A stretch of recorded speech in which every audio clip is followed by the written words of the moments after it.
और उन्होंने एक ऐसा वादा किया जो किसी ने सोचा भी नहीं था।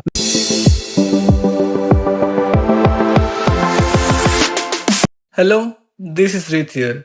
This is my first proper YouTube video. I've been making shorts before, but they didn't really work out. In this video, I'll be sharing history and knowledge about football. But for now, I am focusing mainly on football history and education. But if this video gets good support, I'll definitely start making videos on tactics and players playing techniques too. As you can probably tell, I don't have any fancy equipment, just the ring light that I brought from my aunt. Before we get started, I just wanted to say this isn't just a makeup or copied content. I've done a lot of research, wrote my own script, and I am making this video myself. A shorter version of this video will also be available as reel and short on my Instagram handle and also in my YouTube channel. Feel free to follow me there too. Now, let's get started.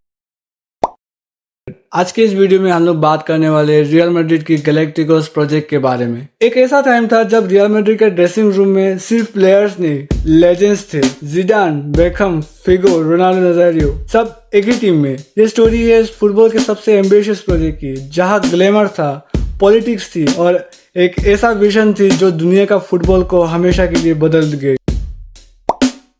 सन 2000 में Florentino Perez ने real Madrid का president बनने का election लड़ा और उन्होंने एक ऐसा वादा किया जो किसी ने सोचा भी नहीं था। लुइस फिगो को बार्सिलोना से रियल मैड्रिड लाने का वादा। पूरा स्पेन शॉक। फिगो, बार्सा का स्टार, रियल मैड्रिड के लिए। लेकिन पेरेस ने सिर्फ फिगो को नहीं लाया, उन्होंने पूरा फुटबॉल का बिजनेस मॉडल ही बदल दिया। उन्होंने कहा स्टार प्लेयर लाओ, उनको ग्लोबल ब्रांड बनाओ, उनसे शर्ट बेचो और उससे पैसे री इन्वेस्ट करो। ये था गैलेक्टिकोस प्रोजेक्ट।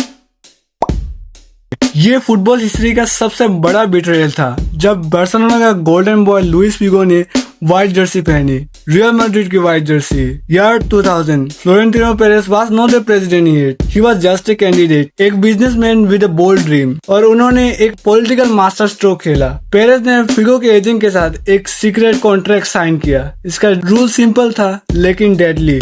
अगर पेरेस रियल मैड्रिड का प्रेसिडेंट बन जाते, फिगो को रियल ज्वाइन करना पड़ेगा, और अगर फिगो रिफ्यूज करता तो उसे 5 बिलियन पेटिस, जो कि होता है 250 करोड़ से ज्यादा का पेनल्टी भरना पड़ता। और अगर पेरेस इलेक्शन हार जाते तो फिगो बिना कुछ किए 400 मिलियन पेटिस कमा जाते, just for agreeing the race. मतलब ये सिर्फ एक ट्रांसफर नहीं था, ये एक पॉलिटिकल गैम्बल था। जब पेरेस जीता, पूरा स्पेन हिल गया। Figo had no choice, he had to join Real Madrid। और पूरे के पूरे कैटलोनिया रीजन पे आग लगी ये खबर सुन के। बार्सा के फैन ने उसे जुदस तक कहा। जब फिगो पहली बार वापस गए बार्सिलोना के ग्राउंड पे, लोगों ने उस पे कॉइन्स, बोतल, हट्टे के सुअर के कान तक फेंके। वो मोमेंट था फुटबॉल राइवलरी का एक एक्सप्लोजन पॉइंट। फिगो का रियल जाना सिर्फ एक बिट्रेयल नहीं था, वो था एक calculated political move, a master class of Perez. वो था गैलेक्टिकोस एरा का पहला धमाका, और वो था राइवलरी को परमानेंट दुश्मनी में बदलने वाला पल। अगले साल रियल ने जिडान को साइन किया, जुवेंटस से 500 करोड़ के आसपास में। 2002 चैंपियंस लीग फाइनल, जिडान ने बायर लेवरकुसेन के आगे जो गोली मारी थी वो गोल्स नहीं, वो एक आर्ट पीस था। नेक्स्ट केम रोनाल्डो नजारियो, वर्ल्ड कप का टॉप स्कोरर। फिर David Beckham, global style icon. इस टीम में ग्लैमर था, फैंस था और मीडिया का दिमाग उड़ गया था ये सारे एक्सप्लोसिव साइनिंग देख के। जिडान मिडफील्ड का मैजिशियन था, रोनाल्डो डिफेंस का नाइटमेयर, बेकहम एक मार्केटिंग मशीन। लेकिन एक सवाल उठने लगा, क्या ये सब एक साथ जीत पाएंगे?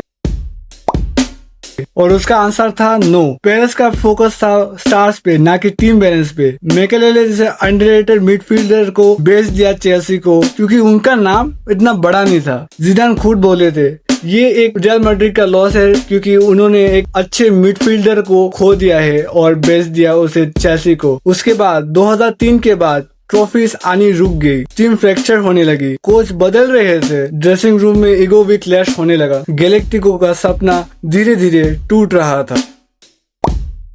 सन 2006 फ्लोरेंटिनो पेरेस ने रिजाइन कर दिया।